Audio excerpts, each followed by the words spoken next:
This is the 10th anniversary of the Massachusetts Smart Growth Alliance, and the world was a very different place 10 years ago, in particular around how we build and recreate our communities. 10 years ago, it was still the era of SUVs and Hummers and McMansions. Mass Audubon's Losing Ground report was detailing how much land we were losing at the sprawl frontier. And nowadays, things have changed quite a bit. Smart growth is not a niche market anymore. It's not a nice planning idea. It is the market.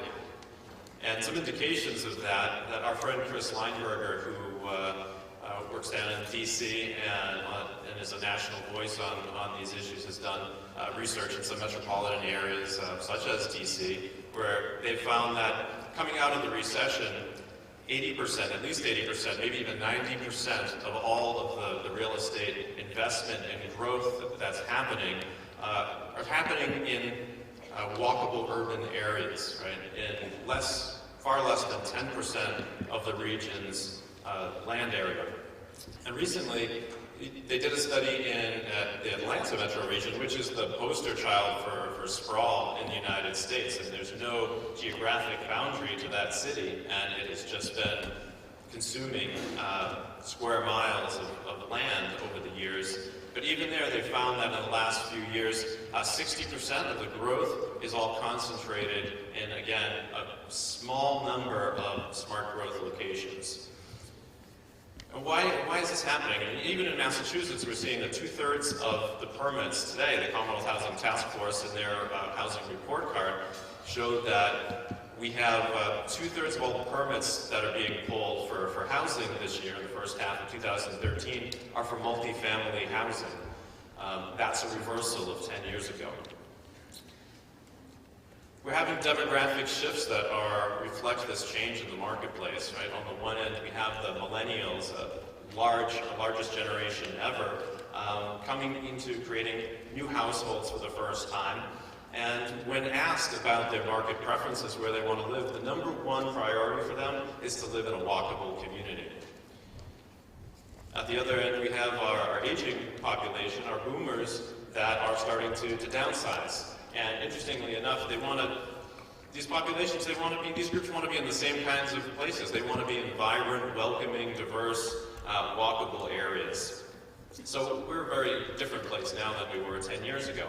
But unfortunately, the rules of the game, the systems by which we develop our communities hasn't changed. They're still a product of this earlier era. So the Alliance has made it its mission to try to shift that a little bit. And what can we do? One of the most important things is to improve the way our local communities plan, zone, and permit in the Commonwealth. We have a zoning reform legislation that we believe now is the time to pass. We should also be providing more resources and expertise to communities so that they can plan better and change their permitting and zoning, because they need some support to do that. We need to use public infrastructure to catalyze those great places that I'm talking about, identify where they're going to be, and then use public resources and infrastructure effectively to make them the transformative places they can be and attract people and investment. Transportation dollars need to be not only invested in projects that go through places, but in walking, biking, public transportation, so that the communities themselves are improving. Water infrastructure is the same thing. And for both water and transportation, we need to follow through on the promise and make sure that we have enough capital dollars to fund the next generation of community building in the state. But location matters. And as I was mentioning, Chris Lineberger's research tells us that it's very likely in our region, well over 80% of the investment and growth is probably going to happen in less than 10% of the land area in these catalytic places. And so that's why there need to be strong criteria and benchmarks for local and state investments, so that the portfolio of public investments that happen meet the kinds of criteria that we want to have, that we're creating the kinds of places we want to build. And MassWorks is a good example example of that. Secretary Bialecki has done a great job of shepherding that program into existence. We'd like to see that approach extend to other areas of public spending, and also keep it into the next administration. We also need some more robust financing tools, and one of those tools we have already in the toolbox. For example, the Brownfields Redevelopment Fund, sort of model program that gets toxins out of our neighborhoods and replaces them with jobs and housing. And that's a program that we can't let run dry. We also need to find new ways of pulling in private equity into these places. In institutional dollars, we need to get a handle on construction costs so that we're not just building luxury housing and subsidized housing, but the private market is building middle-class housing. And all of these are tools, but fundamentally we believe that the most profound way of changing our communities is by transforming the way that people in those communities work together. And we've been doing that. In transportation, we've been working with a broad coalition of groups called Transportation for Massachusetts that help transform fragmented voices around walking, biking, public transportation into a coalition that can challenge the status quo and win some important victories. With our zoning reform coalition, we have a new alignment of groups that include municipal officials, planners, environmentalists, community developers, and the public health community that have come together for the first time to get this issue taken seriously. Now, think for a moment about your neighborhood. Is it a welcoming place? Is it easy to change? Is it easy to get involved?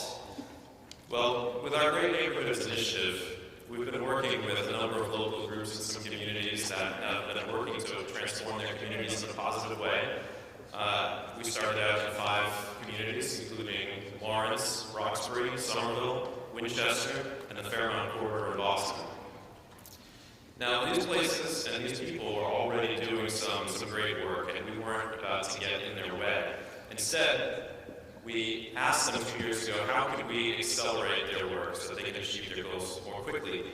We asked them to identify their team and set some shared goals among all of them.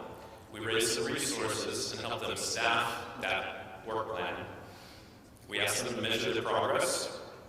We got them to trainings and conferences and brought in people who could speak to some of the issues that they were grappling with. We provided ongoing coaching to make sure that they stay focused on the big picture long term. And we brought them together to know each other for the first time in the region. So fundamentally, we asked them to create this civic space in their communities, to bring in new partners, to cut across those issue silos, those sector silos, public, private, nonprofit groups, and to create something that could outlive any one particular person or policy or organization or politician. And in the past 2 years, we've had some remarkable results, and the Great Neighborhoods Impact Report is in your folder today. You should take a look at some of that. But just over the last 2 years, over 1,500 housing units have either been built or in construction or in pipeline. There's been more than 16 miles of community paths, again, either built or in pipeline. More than 50 acres of parks, which is the equivalent of more than 20 Lexington battle greens, have been created. And more than 14,000 people have been engaged in these activities, improving their communities, which we feel is an entirely new constituency for getting things done in the region. And it's especially impressive because these are conservative numbers. They include really only projects that the community partners are working on and community developers are taking the lead on. It doesn't include the public and private investment that's being wrapped around these communities. But these projects, we feel, are the stitching, and the people and the organizations doing this are really the glue that's getting stuff done positively in these communities instead of channeling that energy into opposition and reacting to others' agendas. And I'll leave you with this last thought. So, in the Great Neighborhoods communities, we raised, and our local partners raised, a total of $3.7 million over 2 years. Now that's 5 to 8 neighborhoods, and over 2 years. It's not very much much money, and that's for their operational costs of supporting these initiatives. And that created a civic backbone, and that's resulted in over $220 million worth of projects just in the last 2 years. So a multiplication effect of about 60 to 1, and the indirect numbers that were calculate that would be much higher. And something that we're going to need to be looking at is how do we find some sustainable financing tools to support these kinds of civic initiatives in our Commonwealth. With that, I will move on to introducing our next speaker, and it's my distinct honor to introduce the Governor. Governor Patrick, 6 years ago, it was the fall of 2007.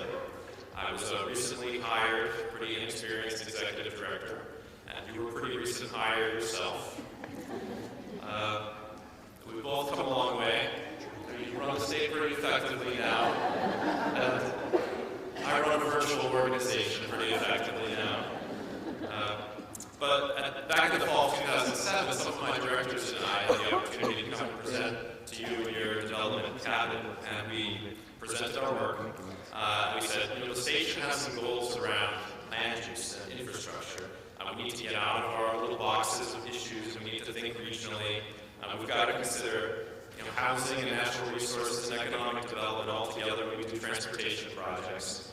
We've got to do corridor planning. And you turn to your transportation secretary, that's Bernie, and he said, Bernie, why can't we do it this way?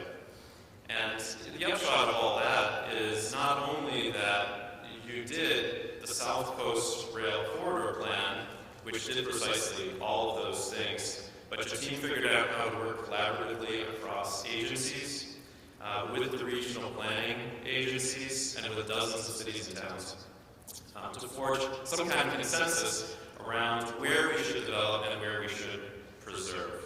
And that approach didn't stop there, but it went to the Merrimack Valley, Pioneer Valley, the North Shore, Metro West, and many other parts of the state. So this is a really nice bookend that you could come and join us again. We haven't finished our work together, I hope, but I'm so glad you could come today because we've made a lot of progress in the last 6 years. Thank you very much.